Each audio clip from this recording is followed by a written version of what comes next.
ini ada dari Putri Nur Fajar, katanya semalam habis nonton video ceramah Buya di YouTube, Buya menyebutkan yang tidak boleh berlebih-lebihan itu ada dua. Yang pertama dalam berdoa, dan yang kedua adalah membelanjakan harta. Maksudnya berlebihan dalam doa itu seperti apa, Buya?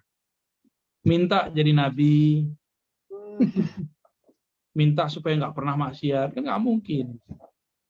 Nabi Allah mengatakan lewat lisan Nabi, hadis qudsi, kullu bani Adam khatta'un. Setiap manusia itu pasti khata', mengulang-ulang kesalahan, mengulang-ulang dosa. Terus kita minta jadi orang suci, ya nggak bisa. Itu malaikat misalnya. Ya. Minta makom-makom yang tinggi, yang nggak pantas. Ya. Yang diminta itu satu aja. Kenal Allah, dekat kepada Allah. Itu mungkin semua. Ya. Iya. Ya. Terima kasih. Pertanyaan selanjutnya dari Nur Tajali. Dalam hati ada azam berguru, namun kalam dan fatwa Buya harus diseleksi. Mohon penjelasan tentang cara istikharah Buya. Ya, seleksi pertama dari bab Islam, iman, ihsan. Ya. Apakah secara al-Islam dia berfikih mazhab? Apakah secara akidah dia bermanhaj ahlus sunnah yang bersanad? Karena banyak sekarang ahlus sunnah tidak bersanad. Yaitu ahlus sunnah yang bermanhaj Imam Asy'ari Maturidi. Yang sekarang kelompok di luar itu berani sekarang menyesatkan dua imam ini. Dan mereka sekarang sudah ada di Indonesia dan mereka terus terang. Ya. Mereka mulai terang-terangan. Dan yang ketiga, dalam ihsan, dalam bertasawuf, apakah mereka mempunyai guru, pembimbing? Kalau seseorang itu punya guru, ketika dia punya murid, dia tahu cara mendidik murid. Tapi kalau kita nggak pernah berguru, nggak pernah belajar, kita nggak tahu cara mengajar. Nah, itu kenapa berguru itu mesti kepada orang yang pernah jadi murid. Artinya dia punya guru juga. Kira-kira begitu ya. Ya, Kalau lanjut. saya talkin ke Buya, gimana Buya? Kalau misalnya kami mau talkin ke Buya, seperti itu. Wah, kalau ke saya belum pantas lah saya ya. Yang lain aja lah. Sudah pantas kan? Banyak ahli talkin banyak di luar ya. Rumah saya ngaji-ngaji aja lah dulu. Ya. Terima kasih.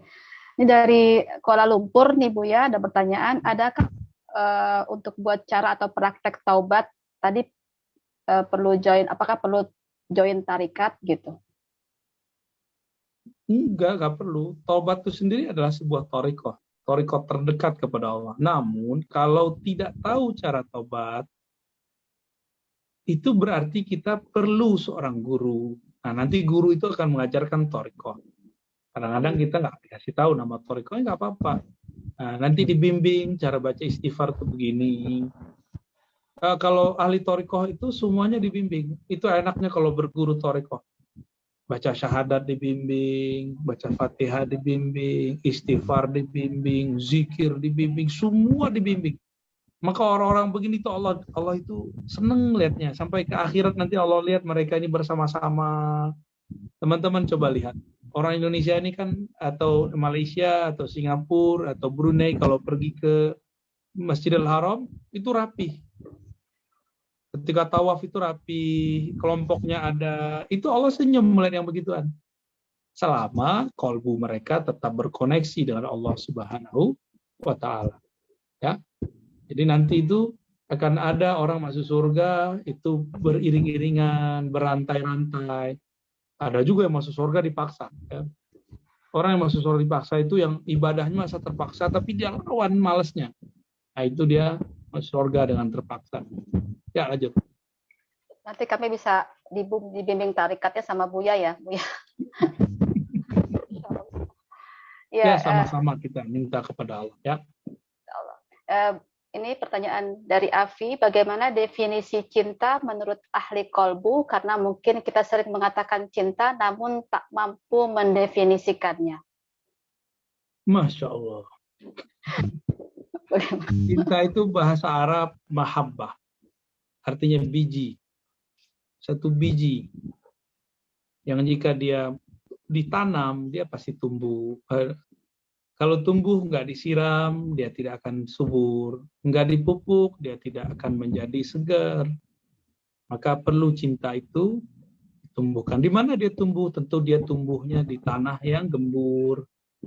Kalau tumbuhnya di tepi jalan, ya kurus. Kalau tumbuhnya di atas rumput, ya susah berebut makanan. Tumbuhnya di atas batu, ya bentar mati. Maka supaya cinta itu muncul, lembutkan hati, terima, mulai menerima. Nah, maka saya mendefinisikan cinta itu menerima objek yang hendak kita perhatikan. Kita terima dia. Menerima dari sisi apa? Tadi ada 4 ya. Ada fisik kah? Nafsiyah kah? Qalbiyah kah? Atau ruhiyah? Nah, ini tergantung yang mana ini. Jadi bagi saya, cinta itu adalah menerima objek. Dengan cara apa? Baik dengan cara memandang fisiknya, berarti nanti cintanya cuma di fisik. Yang kedua, secara nafsiyah menerima sifat hobi dia, karena kesamaan hobi. Dan yang ketiga secara qalbiyah, sifat-sifat baik di kolbu. Yang terakhir tentang ruhiyah, dan itu hanya milik Allah dan Rasulullah SAW dan ahlullah, orang-orang yang menjadi kekasih Allah. Ya, jadi saya menganggap cinta itu menerima. Jadi kalau kita bilang cinta, kita nggak terima dia, ya belum cinta itu ya. Kira-kira begitu. Iya, terima kasih Bu ya. Kemudian dari Dedi Agam ini, apakah kita wajib bergabung ke suatu jamaah tarikat atau boleh secara otodidak untuk meniti jalan menuju Allah? Bagaimana Bu ya? Saya jawabnya pakai imam aja. Imam Ghazali masih butuh seorang guru. Adakah di antara kita yang lebih hebat dari Imam Ghazali? Berguru itu namanya bertorikot. Ya, wallahu a'lam. Ya, walau alam. Insya Allah ini masih banyak lagi, nggak apa-apa ya Bu ya. Masih ada 5 pertanyaan lagi.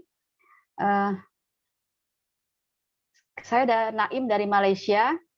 Saya ada persoalan Bunda, Buya, apakah amalan atau zikir yang sesuai yang mampu membuatkan hati senantiasa rasa cinta, tawadu dan takwa kepada Allah? Amalan zikirnya apa Buya? Sebenarnya zikir apa saja bisa. Afdhalu dzikri la ilaha illallah, zikir yang paling afdal, yang paling lezat, paling mengena itu adalah la ilaha illallah. Maka tinggal pemaknaannya supaya muncul tawadu, katakan la ilaha, tiada yang maha kuat kecuali Allah. Tiadalah kekuatanku kecuali dikuatkan oleh Allah. Tiada kemuliaanku kecuali dimuliakan oleh Allah. Oh, kalau begitu kita takut. Bisa jadi suatu saat Allah ambil kemuliaan itu, Allah ambil kekuasaan itu. Jadi zikir la ilaha illallah tapi dimaknai la ilaha, tiada yang maha berkuasa kecuali Allah, tiada yang maha hebat kecuali Allah, tiada yang maha mulia kecuali Allah. Dihunjamkan ke dalam hati, dirasa-rasakan di dalam jiwa. Ya. Ya. Terima kasih. Ini lanjut ya Bu ya. Salam dari Ahmad. Doa untuk Buya, semoga Buya semakin dicintai Allah. Amin. Dan Buya, mohon izin, bolehkah kami menganggap Buya sebagai guru batin dengan rutin Al-Fatihah untuk Buya? Bagaimana Buya? Ya, silakan sama-sama mendoakan. Saya juga selalu mendoakan siapapun yang ikut kajian, baik yang offline ataupun online, baik ketemu ataupun tidak ketemu. Kita sama-sama saling mendoakan dari jauh. Ya. Alhamdulillah, amin ya rabbal alamin. Ya. Mau bertanya Buya, apakah saya mengikuti kajian Buya lewat Zoom dan YouTube sedikit banyaknya ada pemahaman yang saya dapatkan? Apakah boleh saya mengamalkannya dan menyampaikannya kepada orang lain? Karena ngaji itu harus berguru. Apakah saya termasuk berguru dengan Buya walaupun cuma lewat Zoom dan YouTube? Mohon penjelasannya Buya. Ya, boleh. Silakan disampaikan mana yang pantas disampaikan ya. Balighu anni walau ayat. Sampaikan dariku walaupun satu tanda. Ayah di situ tanda. Satu ilmu. Silakan disampaikan karena sekarang zamannya sudah begini, kita tidak mungkin lagi bertemu fisik lebih sering, lebih mudah. Maka kita harus maksimalkan sosial media, tapi pintar-pintar bersosial media, jangan sampai salah dengar, salah potong, salah ambil ilmu. Ya, lanjut. Ya, ini dari Zainah Mukhtar. Buya, saya ada buat kajian di lab neuroscience, dan apa yang Buya sebutkan tentang tarekat atau jalan taubah ini dapat dilihat pada perjalanan saraf dan terbukti langkah-langkahnya. Boleh di map akan perjalanan gelombang syaraf dari kata-kata yang bergerak dan pangkal otak ke otak dan seterusnya ke anggota badan. Boleh lihat dengan mata kasat dengan scan brain dan gelombang stuck serta EMG. Alhamdulillah melalui pengajian dari Buya menguatkan konklusi saya di lab neuroscience ini. Berterima kasih Buya. Jadi ditunggu ininya apa? Kalau ada jurnalnya tentang itu, mungkin bisa memperkuat hasil yang kita sampaikan ya. Kita pun hasil ngobrol dengan ahli-ahli neuroscience, tapi beberapa kawan-kawan saya itu sudah ada yang wafat karena mereka umurnya sudah tua-tua, ada yang masih hidup ya. Dan betul perkembangan spiritual itu bisa ditangkap, diterjemahkan oleh otak kita ya, dalam ilmu neuroscience. Nah, nanti gelombang-gelombangnya apa ya, ada inilah ya, seperti orang jatuh cinta itu kan ada efek. Jadi yang ditangkap oleh alat-alat itu hanyalah gejala atau efek daripada orang yang mengalami pengalaman spiritual. Tapi teman-teman, ada orang yang bisa menyembunyikan itu dalam diri. Sehingga ketika dicoba di scan ya, coba dilihat, itu tidak tampak. Nah, orang-orang inilah kemudian yang Allah titipkan rahasia-rahasia yang lebih banyak lagi karena dia mampu menyembunyikan itu. Ya. Tapi biasanya pasti ada saat-saat itu ketangkap itu ya, ketangkap rasa itu model itu. Ya, wallahu a'lam. Selamat siapa tadi Bu Mukhtar ya. Ya. Ya, kemudian Buya, pertanyaan selanjutnya, saya dari Kelantan, Malaysia, mau tanya Buya, bagaimana beramal dengan tasawuf dengan hadis Rasulullah mengenai kelebihan samada, kelebihan duniawi maupun ukhrawi, sedangkan kita hanya menuntut mencari ridho Allah. Iya. Bertasawuf itu bukan berarti hidup miskin, bertasawuf itu berarti orang yang jika dia dapat nikmat, dia syukur dengan cara memuji Allah, lalu dia bagi-bagi kepada hamba Allah. Lalu dia pakaikan mana yang pantas dia pakaikan, karena Allah suka melihat bekas-bekas nikmatnya dipakai oleh hambanya. Maka sahabat-sahabat dimanapun berada, kalau diberi rezeki oleh Allah, pakai. Tunjukkan bahwa kita bersyukur. Bukan gagah-gagahan, bukan sok-sokan, bukan sok kaya, bukan. Lalu kita pandang bahwa ini miliknya. Saya sedang memakai miliknya. Kita kalau diberi hadiah oleh orang lain atau kita memberi hadiah. Anggap saya diberi hadiah oleh Ibu Fira. Terus saya memakai baju yang Bu Fira kasih. Ibu Fira pasti senang. Bu Fira misalnya kasih saya misalnya aksesoris. Cincin kah, jam kah misalnya, atau kopiah, atau apapun, lalu saya pakai, pasti senang. Allah lebih senang daripada itu. Jadi bertasawuf itu bukan berarti hidup susah-susah, kemana-mana nyeker, jalan kaki, tidak bersendal, terompa, bukan begitu ya. Kalau orangnya ditakdirkan hidup susah, dia sabar. Itu. Ditakdirkan tidak berilmu, maka dia harus cari ilmu. Ditakdirkan punya ilmu, harus dia berbagi ilmu. Nah, udah gitu aja modelnya. Itulah bertasawuf, sederhana sekali. Ya. Ya Bu ya. Lanjutkan kembali dari Rima. Bagaimana kalau kita berusaha bertobat, berzikir dan sebagainya, tapi kita masih ada permasalahan dengan saudara ataupun orang lain, tapi kita tetap berzikir terus bertobat. Bagaimana Bu ya? Tobat itu ya ada kepada Allah, ada kepada makhluk. Ya. Makhluk ya. Nah, kalau kepada makhluk, salah dengan makhluk, minta maaf kepadanya. Kalau ada hak dia kita ambil, wajib mengembalikannya, baru diterima tobat terhadap makhluk. Jadi tobat kepada Allah cukup minta ampun. Tobat kepada makhluk, terhadap makhluk harus mengembalikan haknya atau minta maaf kepadanya. Ya. Kita sudah minta maaf, dia tidak memaafkan, itu urusan dia. Yang penting kita sudah minta maaf. Ya, lanjut. Ya, ini ada yang mau berdialog dua dari Ahmad dan Ibu Poni, tapi pertanyaan masih banyak. Gimana Bu ya? Mau Dipilih aja langsung pertanyaannya, dipilih aja. pertanyaan aja. Iya. Lebih baik dibaca aja ya. Iya, Bismillah, tanya Bunda, Buya, bagaimana menyikapi dan menasihati teman yang mudah tersinggung dan sering sumpahin orang, padahal sholat malam dia nggak pernah tinggalkan, begitupun duha, tapi masih suka labil, sering merokok dan sebagainya. Bagaimana Buya? Orang yang rajin sholat, itu kan baru soleh secara ritual, secara fisik. Dia belum soleh secara kolbu. Orang seperti ini dia harus belajar ilmu kolbu. Mau dia tahajud 1000 kali, itu kan baru fisiknya yang tahajud, belum batinnya yang tahajud. Nah, maka dia harus belajar ya ilmu kolbu. Minimal baca buku Ihya Ulumuddin lah, yang Mukhtasar Ihya, ringkasan Ihya. Baca dari jilid 21 sampai akhir. Nanti dia akan bisa menemukan pola-polanya sendiri. Ya, susah kalau orang udah begitu nggak bisa dibilangin. Dan teman-teman jangan heran, kok sholat tapi suka iri? Ya sholat itu kan zahir. Dia baru sholat secara zahir. Kok udah haji tapi kok masih begitu? Haji itu amal fisik, bukan amal kolbu. Gitu, ya. Kok udah bertorikot tapi kok masih jahat? Berarti dia belum berhasil bertorikotnya. Itu aja sederhana. Ya, kalau yang berhasil kan seperti Abu Bakar, Umar, Utsman, Ali, mereka bisa mengendalikannya. Ya, wallahu a'lam.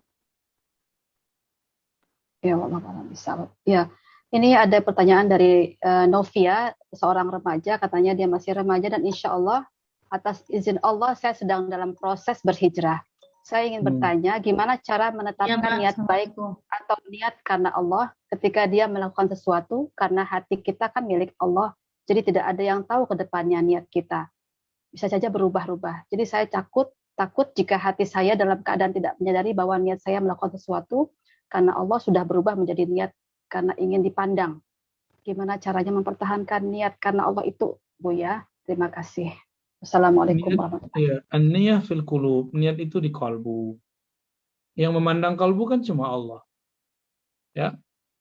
Karena yang memandang kalbu Allah, lalu Allah mengabarkan qalbu bani Adam atau qulubu bani Adam, qalbu manusia baina isba' min asabi'ir rahman ya. Baina isba'ain min baina isba' min asabi'ir rahman. Antara jari-jari Tuhan.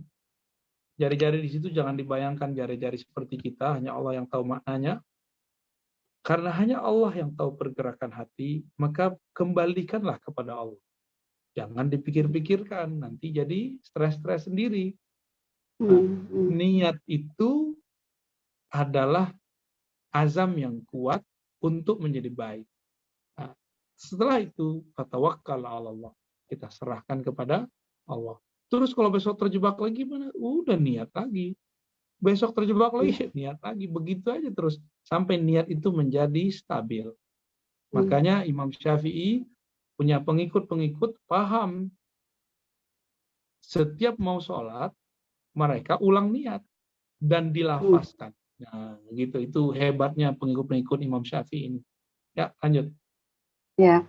Ini pertanyaan dari seorang ibu, Buya, saya sudah berkeluarga selama 11 tahun, tapi beda agama karena memang saya tumbuh dari keluarga yang tidak begitu kuat ilmu agamanya.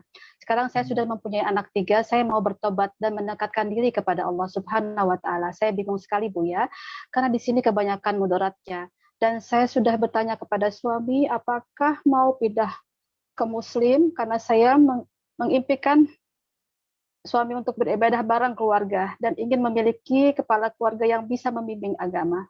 Tapi suami saya sudah ditanya 4 kali selalu bilang tidak akan mau pindah agama ke Muslim. Duh, saya jadi baper juga bacanya nih. Ya Buya, bagaimana penjelasannya Buya? Aduh, berat saya jawabnya. Ya, kalau secara fikih itu sudah banyak masalah ya. Saya nggak ngomong secara fikih aja deh, saya ngomong secara kerohanian aja ya. Sekarang ini kesempatan bagi yang bertanya, ibu yang bertanya karena anak sudah 3, untuk berdialog baik-baik dengan suami. Ya. Berdialog supaya kemudian mengajak dia pelan-pelan, bukan menggurui. Salah satu pantangan seorang suami itu digurui oleh istrinya. Maka ajak tuh dialog indah, dialog santai. Kenapa membangun rumah tangga, membangun keluarga bisa santai, bisa ngobrol bareng, tapi membangun rumah ruhani nggak bisa bareng. Mungkin dulu ketika ada visi misi berkeluarga, itu kan nggak bisa langsung nyatu. Jadi tetap jalani aja dulu, ajak suaminya, minta kepada Allah, jangan hanya mengandalkan diri sendiri. Jadi langsung saja, jangan tunggu-tunggu suaminya bersyahadat, langsung bersyahadat. Apakah langsung aku bersaksi, aku menerima bahwa tiada yang berhak disembah kecuali Allah. Bahwa Nabi Muhammad adalah utusan Allah, langsung kemudian pelan-pelan belajar tentang Allah. Ya. Jangan langsung kemudian belajar fikih dulu, entar bertahap. Nah, nanti belajar cara sholat. Ya, berapa sanggup sholat dulu, jangan kemudian dihantam sholat sekian, enggak, bertahap dulu. Udah paham, udah kenal Allah, udah rasa memerlukan Allah itu udah muncul, baru kemudian kita mempelajari ritual menyembahnya dengan lebih intens. Nah, bawakan dulu ke diri kita, tunjukkan kepada suami bahwa orang kalau beragama, bertuhan, berislam itu pribadinya indah. Jadi istri yang tidak cerewet, gitu, istri yang kemudian lebih pengertian. Karena suaminya bingung sendiri, istri kok tambah baik. Berarti agama yang dia terapkan ini, yang dia terima ini, itu baik sekali. Jangan pernah frontal ke suami, jangan kemudian menghakimi suami kita. Karena sebenarnya semua ruh dulu ketika di alam sana pernah bersaksi kepada Allah bahwa Allah dianggap sebagai Robnya. Ya. Nah, sekarang dibutuhkan persaksiannya. Kira-kira begitu. Ya, bertahap saya doakan semoga ibu yang bertanya Allah mudahkan urusannya, segera hijrah, segera Amin. Lalu suaminya juga ikut. Amin ya rabbal alamin. Ya. Amin ya Allah, semoga Allah mudahkan. Ya, selanjutnya dari Romi, bagaimana cara mentobatkan ruh dari maksiat? Ruh nggak perlu ditobatkan. Ruh nggak ada dosa. Ya. Oke, lanjut. Ini udah jam 11, ya? Masih ada pertanyaan, Pak? Cukup. Masih banyak ini Bu ya sebenarnya. Ini katanya ada yang pilih dua dulu deh, dua cukup pilih ya. Bu ya. Ya. Tadi yang Toriko sudah ya. Bu ya izin bertanya, selain istighfar, bolehkah kita mengamalkan bacaan Sayyidul Istighfar sebelum berdoa setelah sholat? Sangat-sangat dianjurkan. Sayyidul Istighfar artinya penghulu istighfar karena di dalamnya isinya adalah pengakuan. Jadi istighfar yang paling bagus adalah istighfar yang mengaku. Jadi bukan lafaz bahasa Arabnya yang penting, tapi isinya yang menyebutkan bahwa kita mengaku bersalah di hadapan Allah. Itu yang mahal. Ya. Dan saya menganjurkan itu dibaca setiap pagi dan sore. Seperti yang Nabi anjurkan. Apalagi sebelum doa. Ya. Tafadhol. Iya. Iya, tadi ada yang angkat juga, tangan juga. Ada yang masih boleh bertanya secara langsung, Bu ya. Satu lagi Mbak Fira, kasihan Bu ya. Istirahat jam 11. Oh iya, kasihan. Iya. Itu tadi ada pertanyaan. Kayaknya sudah yang lainnya sudah menyatakan saja bahwa Buya mohon izin bertanya, saya ini bekerja di salah satu pejabat agama berpangkat rendah, kemudian disuruh untuk memberikan takziah atau ceramah. Cuma saya merasa belum pantas untuk memberi ceramah atau takziah. Tazkirah, maaf, untuk memberikan tazkirah. Saya salah, ceramah atau tazkirah. Bagaimana saya harus mensikapinya, Buya, dan apa yang harus saya lakukan karena prestasi kerja kita dilihat dari jam terbang dengan memberi ceramah atau tazkirah. Terima kasih, Buya. Bagaimana? Iya, pangkat yang rendah dan tinggi tidak ada urusan dengan ilmu yang bening, ilmu yang tinggi. Kalau memang yang Bapak atau Ibu bertanya ini pernah belajar agama, sampaikan saja. Ya. Siapa tahu Allah mengangkat kita dengan ilmu tersebut di sisinya, bukan di sisi makhluk. Jadi nggak usah khawatir, nggak usah takut. Sebelum berdoa, sebelum mengajar, kembalikan diri kita, ilmu kita kepada Allah. Maka coba perhatikan setiap kali saya mau ngajar, misalnya secara offline, pasti saya kemudian diam sejenak. Itu sebenarnya menolkan diri, mengembalikan diri kita dan ilmu yang kita punya itu kepada yang maha punya ilmu. Allah Subhanahu wa taala. Oh, di situ nanti Allah akan berikan pencerahan yang luar biasa. Allah akan bimbing kita berkalam. Insya Allah. Lebih kurang Insya gitu Bu Allah. Fira ya, Bu Tina Iya, dan teman-teman. ya selalu banyak pertanyaan kalau Buya yang memberikan kajian. Ya Buya, jazakallahu khair kasiron. Sebelum kita tutup, maaf ya untuk yang belum umahat yang belum dibacakan pertanyaannya. Insya Allah lain kali kita bisa bertanya lagi kepada Buya. Dan sebelum diakhiri, boleh Buya memberikan doa agar kita semua diserahi oleh Allah Subhanahu wa taala. Selalu dibimbing dan dilindungi. Ya. Baik, ya. Baik Bapak Ibu yang melakukan Allah, sahabat-sahabat, kita ini hamba-hamba pendosa, tapi Allah suka dengan orang yang berdosa dan dia mengakui dosanya. Mari setiap hari, setiap saat kita mengakui dosa-dosa kita di hadapan Allah dan kita meminta kepada Allah, ya ja'alana minat tawabin. Semoga Allah menjadikan kita hamba yang bertobat. Ya. Hamba yang suka mengakui kesalahannya, hamba yang doyan taubat, bukan doyan maksiat. Ya. Ala hazini wa likulli niyatin salihah al-Fatihah. Bismillah. Maliki yaumiddin ya. Walhamdulillahirabbil alamin. Demikian kira-kira Bu Fira, Bu Tina, pengajian Suraya. Semoga selalu dilindungi, dirahmati Allah SWT. Amin ya rabbal alamin. Amin ya rabbal alamin. Ya. Assalamualaikum warahmatullahi wabarakatuh. Waalaikumsalam. Jazakallahu khairan kasiran, Buya. Jazakumullahu khairan untuk umahat yang telah bergabung bersama kami. Mudah-mudahan Allah menyebut nama kita di depan malaikat dan semoga mudah-mudahan kajian ini bermanfaat untuk kita semua. Amin amin ya rabbal alamin. Wabillahi taufik wal hidayah. Wassalamualaikum warahmatullahi wabarakatuh. Waalaikumsalam. Terima kasih Mbak Fira. Terima kasih sama-sama Mbak Tina. Terima kasih semua ya. Aribat dari Aribat, terima kasih. Assalamualaikum. Saya